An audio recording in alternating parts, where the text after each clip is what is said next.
I love negotiations, as you've said. We've taught it a lot, and these are some of my strategies. And listen, I've gotten these strategies from a number of sources. In today's economy, more people than ever are looking to buy and sell businesses. But how do you do it? Welcome to the Deal Board, presented by Transworld Business Advisors. Straight talk about real deals and real people. Listen to stories, interviews, and expert advice to help your business sale, merger, or acquisition process. Now, here are your business exit experts, Andy and Jessica. Hey, welcome back, everybody, to the Deal Board. And we have one of my favorite subject podcasts today. It is negotiation strategies. And I've been teaching negotiations for the better part of 2 decades. I've been very fortunate to teach not only people here in the industry at the IBBA and at Transworld, but I've given this negotiation strategy to contractors who have to negotiate with inspectors all the time and how to deal with them. I've given it to high schoolers to how to deal with their teachers and how to deal with their family members.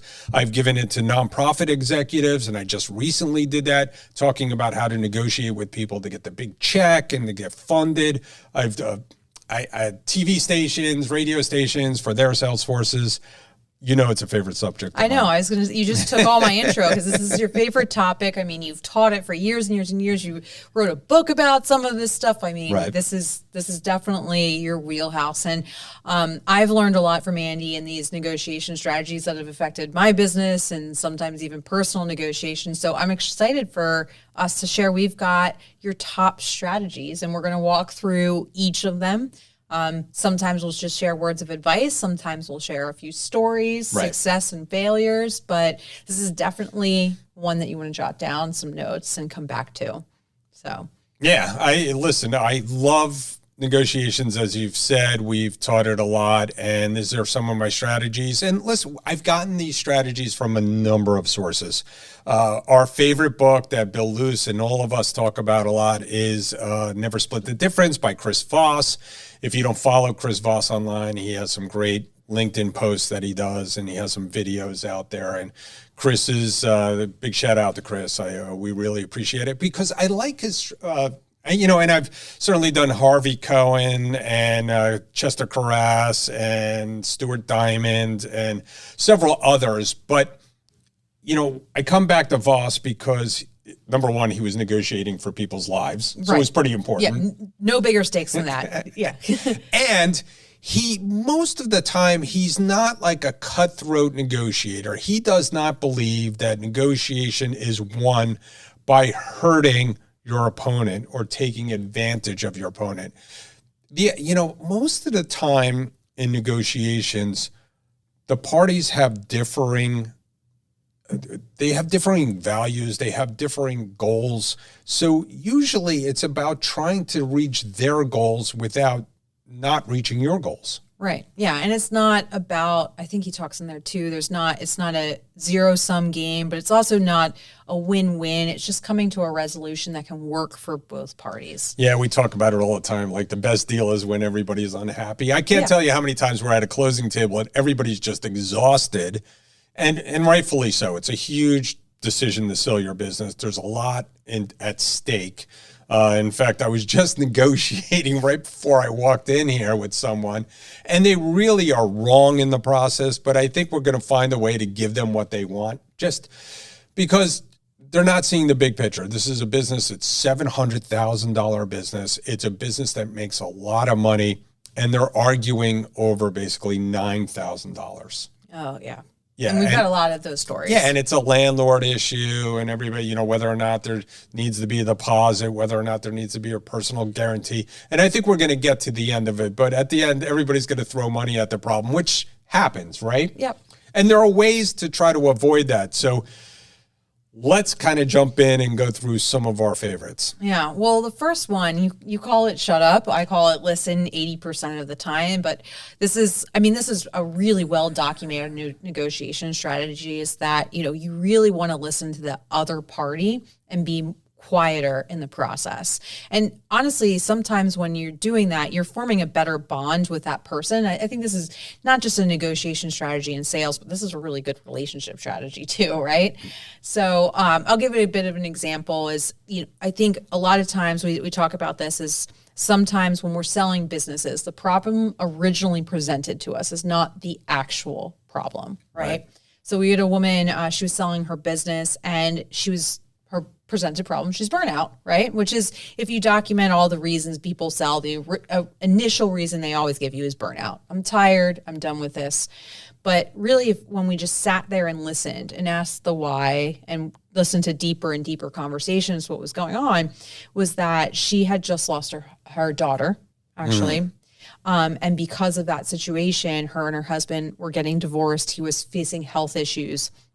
And really, I don't think this is a negotiation lesson, but it's a lesson in really delivering the best for your client, because she wasn't just burnt out. Her life was upside down in that situation. And really the best solution was to get her out as fast as possible, not necessarily for the most money. But if, we had taken that burnout for what it is and just started then talking about, this is the process, this is what we're going to do, we would have missed that entire backstory that came out from just sitting and listening, shutting up and being quiet. Yeah, shutting up is really important. In fact, not only 80%, but I like to call 90-10 rules, right? There's several 90-10 rules in negotiation.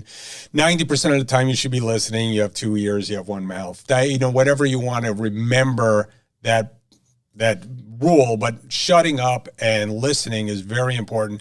And shutting up and not talking yourself out of a deal. I mean, we had a closing one time, multi-million-dollar deal, and the buyer was just a loudmouth. I mean, we just trying to shut this person up. We're at a closing. Thank God closings are mostly done by Zoom and by email now and electronic signature. But we had a closing, one of those old time closings. Everybody's at the table, and the buyer wouldn't shut up about the changes that they were going to make in the business. Oh, that happens. Yeah. And they let it out that they were going to fire several employees day one.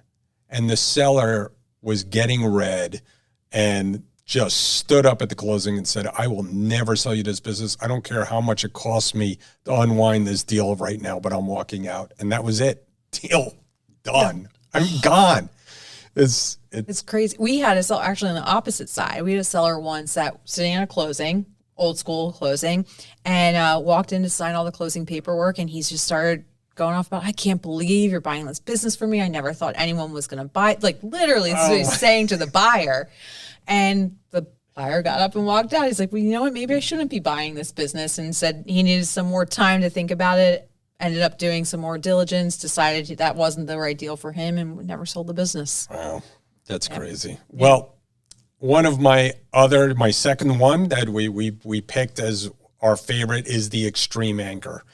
And the extreme anchor is just that. It's something, you say something that's so outlandish, that's so outside the box that people, are somewhat taken aback. And the funny thing about an extreme anchor is it works even if the people that you're giving the extreme anchor to know it's an extreme anchor. And so I'll give you an example.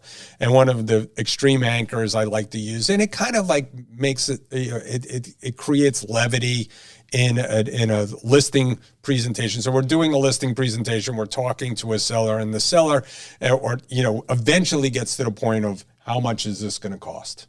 And I usually say we take 50% of the proceeds at the closing. Now everybody laughs, like you just laughed, and everybody laughs, thinks that's funny. But the funny thing is that works. If you put up a huge, number at the beginning, it's like, how much is this? How much is this car going to cost? Well, it's only $1 million for you today. And that's funny. But when you say the next number, people are much more relieved. They actually have they've tracked it in people's brainwaves. It actually gives them relief, and they actually will accept the second number no matter what it is. Yeah. Plus, it adds levity to a really tense situation often, right? And maybe in a listing appointment, you don't have as much tension, but when you're in negotiations for the final purchase price of a business, which we're at a lot, there's tensions, right? And to add some humor in there, to add some levity, sometimes brings down some barriers. Yeah, I mean, we've seen it before, even when things get heated, right? And things are going back and forth, and they're talking about, well, I'll just give you $1 for this business, or I'll just give you 500. I'll give you all the proceeds of this business, or, like, I'm not going to give you all the work in progress. Like they throw something out like that, and the other side will say, I'm not asking for all of it. Mm-hmm. And so like the next number that comes out, that person's going to think it's more reasonable. So extreme anchors work. It's a psychological thing. And you could read some other books about influence and influencing people and persuasion. Extreme anchors do work. Yeah. Well, the next one is my personal favorite to watch you deliver this strategy. I have personally never done this, so I'll let you explain it and tell the story. Well, my next one is the flinch, right? So the flinch is kind of a Tony Robbins thing. I think that's where I originally heard it. Like, people are pain avoiders, right? And one of Tony's big things, and you could talk a lot about Tony, but Tony, you teach yourself that things that are good for you are pleasurable. And so if you want people to avoid doing something, then you flinch in that process, and they immediately want to soothe the pain, or if they're empathetic. So the idea is, when somebody gives you a value proposition, and I'll tell this story, right? So this story was, I'm in front of an attorney. We're talking about the attorney doing some work for my family. We happen to be in Albany, New York, which is outside of New York, outside of New York City, right? And we're up there, and we're talking about doing some family planning issue that we had with my wife's family. It's a long story. But anyway, so he's giving me his whole spiel, and I'm like thinking, this is going to be a lot of money, right? So I'm the negotiator, right? So he's going through his whole spiel, and at the end, I look at him and I say, okay, how much is this going to cost? And he said, well, and I'll throw out some fictional numbers, and he says $25,000. And I go, oh my God. Now I just flinched verbally so you could all hear it, but I actually did it in person too. If you're watching me on video, I actually pretend like I got struck by electricity.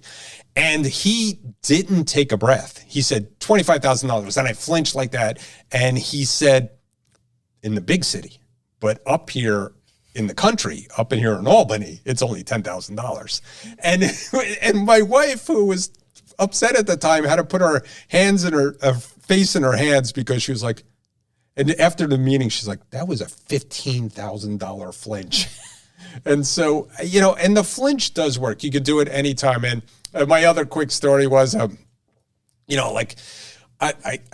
try to consider myself handy. I don't know why, but I try to. And my dryer was broken. My wife calls me, the dryer's broken. And I'm like, we need a new dryer. And one of the guys in my office used to own a laundromat. And he's like, Andy, it's like a $10 part. You go down to I'll send you to my guy, because he used to own a laundromat. He goes, I'll send you to my guy. It's a $10 part. Get this, go home, install it. He told me how to get the screwdriver and install it, right? And so I walk in the place and I say, hey, I need this dryer kit. And he's like, okay, it'll be $25. And I just instinctively flinched. And he's like, what's wrong? And I'm like, oh, I thought it was $10. And he's like, where did you see $10? And I'm like, I'm not going to say my friend at my office. I'm like, I saw it on the internet. What site? He goes running to his computer. He's trying to solve my pain. And I'm like, Sears.com. I didn't know what to say. And it was maybe before Amazon, or I think I might have even said Amazon. He's like, listen, how about I give it to you for $18? I'm like, just give me $25. It's okay. Anyway, you're saving me on a dryer. But anyway, the flinch really works. It's a lot of fun. You could practice it anywhere. You could use it with your kids use it. Yeah. Oh, kids use it all the time. Actually, my 21-month-old uses it. But it is true. People want to avoid pain, and not just their personal pain. They don't want to cause other people pain, right? So if they see that you're physically in pain from a reaction, from a negotiation tactic, or some information they've presented to you, they will help try and solve your pain. They will help try and relieve the situation. Yeah, I mean, again, it's something that you could practice. All these negotiation tactics you should practice, and it's fun to do it. And, it does work with your kids, by the way, too. Yeah, I don't know if it's Chris Voss or who talks about this, but a lot of these negotiation tactics, a great way to practice is in your personal life, right? So I know my husband likes to practice these negotiation tactics when we check into hotels. I was just about to say, that you go to some of these seminars on negotiations, and they make you go outside decide to renegotiate your room. Yes, and it's gotten to the point where I do not attend check-in because he will pull out every tool in his belt to try and get us upgraded. Sometimes it works, sometimes he learns some good lessons, but yeah, you practice in environments like that, not necessarily when the stakes are super high. Yeah, I'm sure they have the tactics down too. Yeah, I mean, like I think Mr. Marriott taught them the right, tactics and the as well Hilton, too. right? Yeah. The Hiltons did the same thing. So, so let's talk about the next one. The next one is feed the ego, especially when you have a big ego. And when we're selling businesses, we run into a lot of big egos, whether it's a landlord, whether it's an accountant, whether it's a CPA, a lawyer, and certainly the business owners themselves. Yeah. I mean, there's just, and it's not just the ego, but it's competing priorities, right? And everyone is, I mean, I think this is really well documented that people are self-focused, right? How is this going to work for me? How is this going to help me? So feeding the ego is really playing into that self-focus and what they're going to get out of the deal, right? Yeah, we once upon a time had a deal, I remember, and we finally, it was one of those deals, and you understand this, like it was a plastics company, and it was basically, can you imagine a United States plastic company? And of course, this is 10 years ago, and China is just eating their socks off, and they just don't have the ability to raise revenues. And this is a 30,000 square foot place, and it's doing only a couple $1 million in sales. It's really not making money. And we had the perfect buyer. We had another plastics company that wanted another US based manufacturing facility. And it was the perfect buyer. And we bring it to the seller's attorney, and the seller's attorney gets on the phone with us. This is like the one buyer we've had in like the whole year. Anybody who would put together a decent offer, and the attorney just launches into us. Who are you? Have you checked all the other strategic buyers? Have you done this? Or have you done that? You guys don't know what you're doing. I mean, he just eviscerated us on the first call. So I said to my staff, I hung up the phone and I said to my staff, or hung up the Zoom, and I said, we need to take that guy out to lunch. And we need to tell him that obviously he knows a lot about the M&A business, and he has a lot to teach us, and he could be very helpful in not only this deal, but perhaps future deals that we could do with him. So we did that. We took him out to lunch. We fed his ego the whole lunch. We actually fed him physically as well, which sometimes never hurts. And we listened, probably 80 to 90%. And after that lunch, he was our biggest advocate throughout the whole deal and helped us get it closed. Yeah. I mean, you can't fight it, right? If you'd taken that exact same situation and you had fought him on that and said, yes, we know exactly what we're doing, and we do this hundreds and thousands of times, and you're not going to teach us anything, no one was going to win in that situation. No. Least of all the business owners that you're trying to bring together, right? No, it's really, hard to start, measuring armies and expertise and years in the, you're not going to win by trying to defeat their ego. You have to feed the ego. You have to mentor the relationship, especially in these consultative sales, these things that are going to take time. Even if you're able to, quote unquote, somehow convince them or swindle their minds into agreeing with you, that's going to change overnight. They're going to have remorse, and that's going to set in, or they're going to do more research. It's not going to happen. You have to get on their side, and feeding their ego is one of the best ways. Yeah. Yeah. So the last one we're going to talk about for at least this part of the episode, we have broken it into two because we've got 10 strategies, but we think they're so important. Work on 5 at a time, right? Right. Agreed. So the last one we're going to talk about is just being professional. And I think this is just a generic one, but I don't think this can be can't be overstated, right? That it's so important to be professional in your negotiations. And I think we could sit here and tell all kinds of stories about people losing their cool or acting in a non-professional manner in negotiations, letting their emotions overtake them. So just making sure that you're still treating the other parties with respect, you're listening to them, you're showing up to meetings, simple things, on time, dressed appropriately, things like that. The 24-hour rule is a really good one, I think, in this regard, to remind yourself to handle things professionally. If things get heated, just take that 24 hours to wait to respond, to cool down. I don't know. We didn't put that in our top 10, but that's a good one too. No, it's great. I mean, listen, not sending that email when you're angry is so funny. I had an email the other day that I got really heated on, and I wrote out this whole response, because I think that's one of the good things to do is like get it out, like just write this whole response. And I sent it to my attorney and I marked it draft, and she called me up and she's like, "You're not really going to send that, are you?" And I'm like, "No, never." But I just needed to get it out, you know? So you always have to be professional. I think when I think of the professional business broker, I always think of Tom Jones. Like he's like so steady, and I've seen people get angry, and I've seen him handle some very angry and tense situations, and he's just, he just has the ability to ratchet it down by staying professional. Yeah. And then people thank him later. Yeah. Staying professional, staying calm. I mean, the best negotiators in the world. This is why Chris Voss is good at what he does. Right. He's in intense negotiation situations for people's lives, and he's able to keep his cool, be professional, and be calm in a highly emotional situation. Right. And yes, none of us are immune to those emotions, but it's learning to basically, how can you remove yourself from the situation, remove yourself from emotions, take a step back, so you are the professional in the room, because those people, they do bridge gaps. They do bring very difficult situations to a resolution, and people do thank them at the end of it. And there's one way to remove yourself. Hire an intermediary. Yes. That's why we're here. Yes. It's very hard. I mean, yes, you can be professional. It's very hard to not be emotional in a situation where you personally have a lot to gain or a lot to lose, like when you're buying or selling a business. Right. So that's why you need the team around you, and the team that knows how to negotiate on your behalf. Yeah. So these were 5 of Andy's best 10 negotiation tips. We're going to cover the second 5 in our next part 2 episode. But as always, we've got some listings of the week and deals of the week to share. We do. And it's a great episode, and we're looking forward to part 2. Transworld Business Advisors is the world's largest business brokerage and mergers and acquisitions firm, with over 500 brokers in nearly 200 offices worldwide. Transworld's team handles thousands of business sales every year.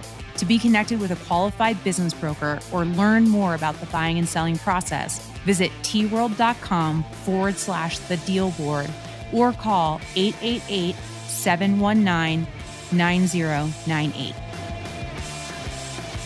Hey, Andy, do you know what time it is? It's time for our deal of the week. Deal of the week. Sold. Hey, welcome back, everybody. And it is Deal of the Week. And I am with Matt Manavi from Orange County, California. Matt, welcome. Thank you. Welcome to Orange County, Florida. Same Orange County. All right. You did a deal. Yes. Tell me about it. Well, Hold it up.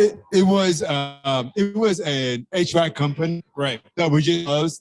But the story is very interesting because this was a referral from another customer. Nice. I did a full business valuation for another client, which had an auto mechanic shop. The lease wasn't really good, so I told them, you got to take care of the lease before I can take it to market.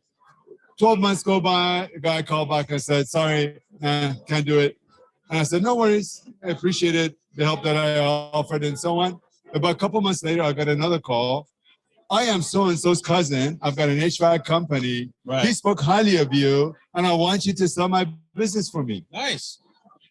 After that, I did a full business valuation for that company, and then we took it to market. 30 days, I had an offer. It was an LOI. We went through the LOI. The guy did full due diligence on the business. And toward the end, his excuse was, I've got another business. I've got 2 little kids. I can't really, my wife says, I can't afford the time. I have to back out. What can you do? It's an LOI. Fast forward, you get your best buyers from where you don't know where they're coming from. Not the ones you expect to come, but the ones that completely surprise you. So I was approached by this private equity firm. It's private money. One of their investors has thousands of properties in Southern California. And the idea was, well, I can vertically integrate and pocket about $1.5 million into our bottom line from the business. So we went through full due diligence with them, and it was very grueling. And they did QE, legal, everything. And we closed the deal about a month ago or so. Excellent. Congratulations. Oh, thank you. And they paid over the asking price. How much was the asking price? Asking price was about 5.25. And it went for 5.7. And that was what multiple about multiple of 4.2, nice, 4.3. Nice. And that all cash? They had their own cash? All cash. Wow. It was all cash deal. No That financing. is a great deal, Matt. If anybody else is in Orange County, Florida, what's the best way? Florida. Excuse me, California. You could call him in Florida too, but he'll refer to me. But if they're out in California, what's the best way to get in touch with you? Best way is to either email me at manavi@tworld.com or look up our website, which is the best website. It's tworld/orange. There you go. tworld/orange. Easy to remember. Easy to remember. Absolutely. Thanks for coming on, man. Oh, you're Appreciate very it, buddy. welcome. Congrats. Fantastic. We're here at an annual conference. Yes. Fantastic job. Thank you, buddy. Congratulate Andy. Fantastic job. Thank you so much. Hey, Jessica, you know what time it is? Money time? Almost. It's time for listing of the week. Hey, welcome back, everybody. It is listing of the week, and I am with JT Tatem from South Carolina, North Carolina. That's right. And this is a Greenville, South Carolina listing of the week. That's right. So these folks started this home health care business just about 4 years ago, and they've grown the business steadily. But the best news is Medicaid in South Carolina just did the first time increase in 9 years, to the tune of about a 35% increase in what they're going to reimburse. So this SDE of this business last year was $250,000. After the first quarter of 2023, we've annualized it. It will be $690,000. That's crazy. This year, okay? Listing price is $2.1 million. The husband and wife team started it. 35 plus caregivers, plus an office manager that handles the scheduling and all those other things. And the best part is when you're the buyer, you take over. What's going to happen is you're getting those Medicaid checks every single Friday. Recurring revenue. It's recurring. Yep. The caregivers log in, they clock in on the app, they clock out, and the checks show up on Friday. It's a great deal for the right person. Right. And so do you need a healthcare background? You don't need a healthcare background, in fact. However, if you do have nursing experience, that would be one of those, hey, I can add this on and just be able to increase revenues again. It's going to be about a $1.8 million annual revenues in 2023 annualized. Wow, so, that's great. yeah. Sounds like a great deal. Good deals for good people, yes. right? Well, what's the best way to get in touch with you? When you're ready to purchase that deal, you call me at 864-315-8998, or you can email me at jttatem, that's JTTATEM @tworld.com. Thanks so much, JT. Thanks for having me. Thanks for tuning into the show today. If you like the podcast, share it with your friends on social media. And don't forget to subscribe and leave us a review on your favorite podcasting app. If you have questions, would like to appear, or have suggestions for topics for the show, get in contact with us through our website, thedealboardpodcast.com.